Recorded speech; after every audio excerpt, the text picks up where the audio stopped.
Hey folks, JD Payne here. Thanks so much for checking out this video. So today's topic is on communication breakdown. So how do you and your team share the gospel with a people that's of a different worldview, different perspective than you?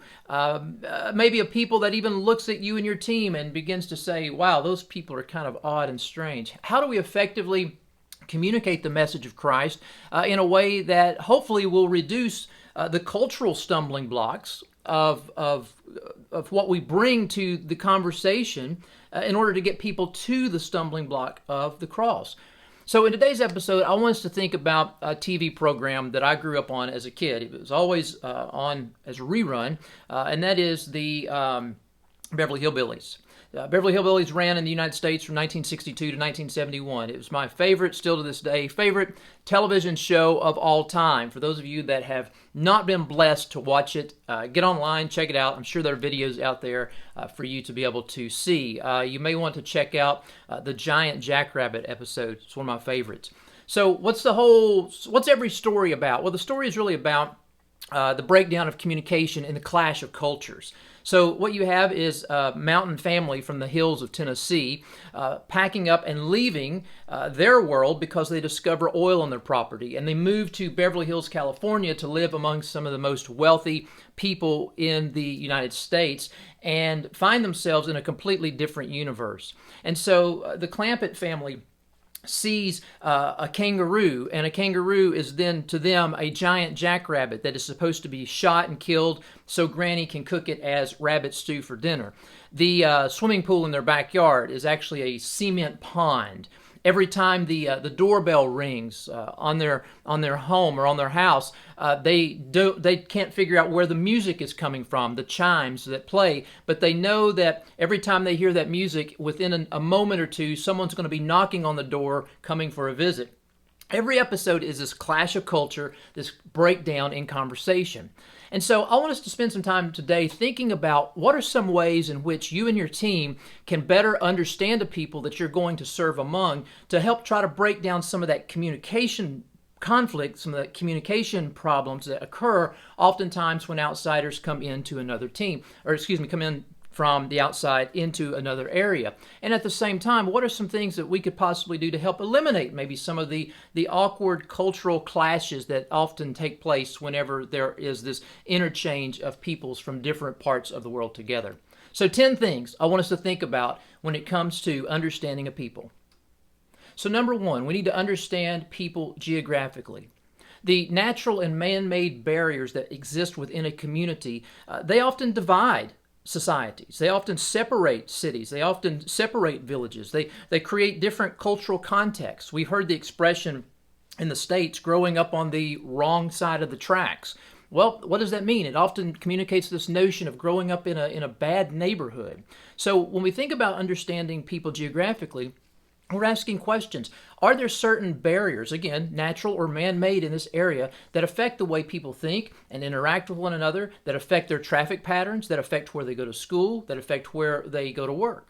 So next, we need to think about understanding people demographically.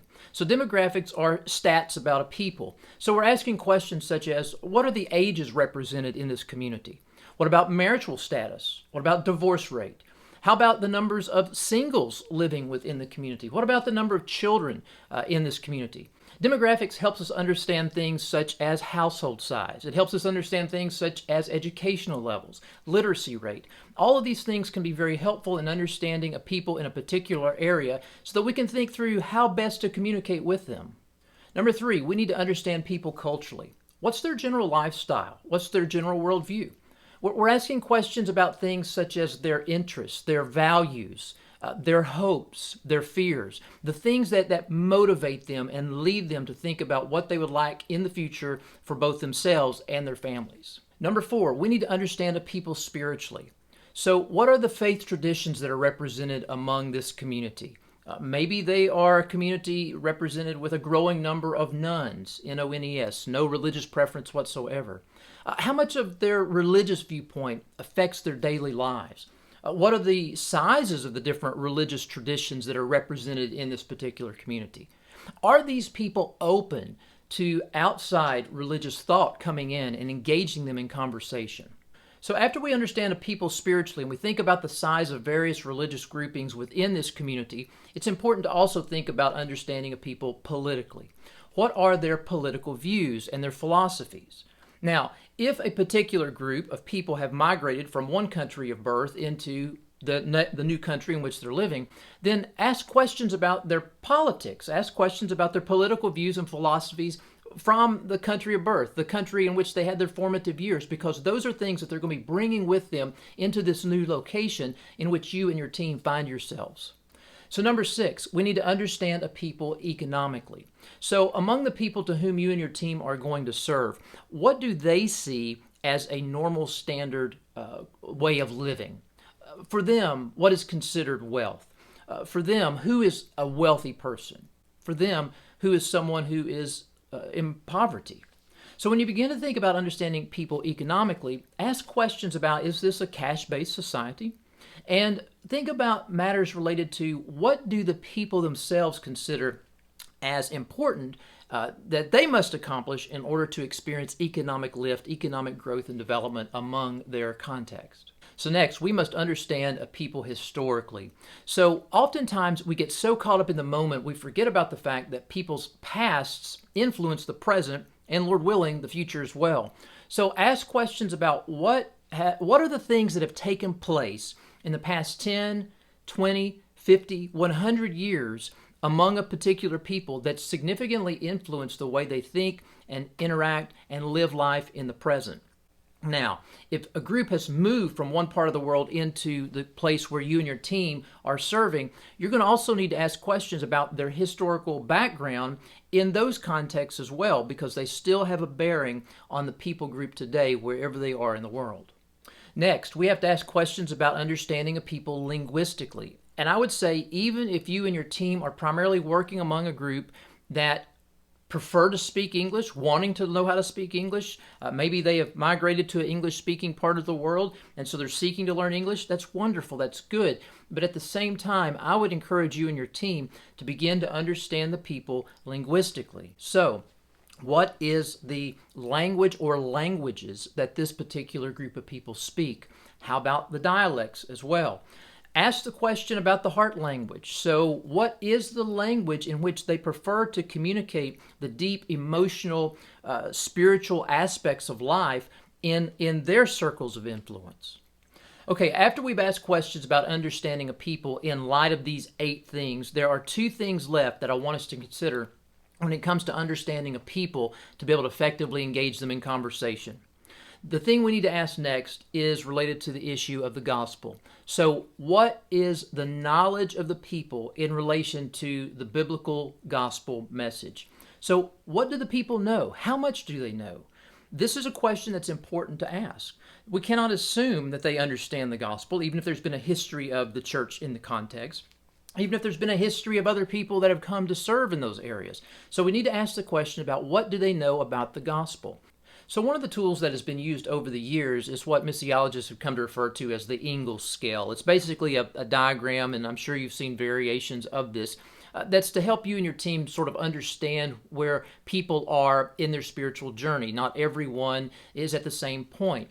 And so this tool is to assist you to think through the process of understanding the individual to whom you're speaking or the particular people group in general, and begin to ask questions such as, okay, do they know who Jesus is? Or maybe they've never even heard of Jesus, and we need to back up a little bit in the conversation process. So asking questions related to where people are in their knowledge of the biblical understanding of the gospel is important to effective communication. So the last thing I want us to think about is what is the attitude of the people toward the gospel message. Another tool that was developed some time ago is called the Shogar Scale, and it basically takes the Ingles Scale that addresses a group's knowledge level of the gospel and overlays it against the affections toward the gospel. And so the Shogar Scale basically helps us understand that just because people have a high level of knowledge about the gospel does not mean that they will be very receptive to the good news. They may be very antagonistic toward the good news. At the same time, a group of people that may have very little knowledge about the gospel, they may be very receptive to the good news. And so the Shogar scale is a tool to help you in that process. But the question that I want you to be asking as a team leader and as a member of a team is, what is the attitude that the people have toward the good news? And closely related to that, what's their attitude toward the outsiders, toward us, as we bring this message to them? Thanks so much, folks, for checking out this video today. Here's the thing I want us to keep in mind, though. These 10 things are incredibly important about understanding a people so that we can have better communication with them, hopefully alleviate some of those problems that come about when it comes to communicating across cultural barriers.